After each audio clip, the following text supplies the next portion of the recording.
গতকাল তখন বিকেল 5টা বাজে। স্বাধীনতা দিবসের জন্য নাচের ভিডিও শুট সেরে ভিডিওটা এডিট করতে বসেছি। এডিট করতে করতে বুকটা যেন হঠাৎ ছ্যাঁত করে উঠল। আমরা কি সত্যি স্বাধীন হতে পেরেছি? স্বাধীনতার সঠিক সংজ্ঞা হয়তো আমার কাছে জানা নেই, কিন্তু আমার কাছে স্বাধীনতা বলতে আনন্দ করা, মন খুলে বাঁচতে পারা, যেখানে খুশি যখন ইচ্ছা যেতে পারা, সে দিন হোক কিংবা রাত হোক, কারোর সঙ্গে হোক কিংবা একা হোক, যেটা ইচ্ছা সেটা করতে পারা, যেমন ইচ্ছা তেমন পোশাক পরতে পারা।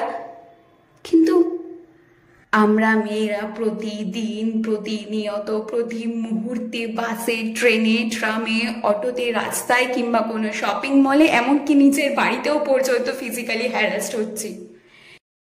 কেন গেছিলিস ওখানে? তার জন্যই তোর সাথে এরকম হয়েছে। কেন পরেছিলিস ওরকম পোশাক? তার জন্যই তোর সাথে এরকম হয়েছে। কেন গেছিলিস ওই ছেলেগুলোর সাথে? তার জন্যই তোর সাথে এরকম হয়েছে। কেন গেছিলিস অত রাতে একা একা? তার জন্যই তোর সাথে এরকম হয়েছে।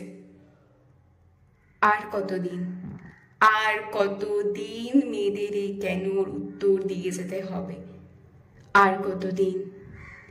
কবে হবে মেয়েরা সত্যি স্বাধীন?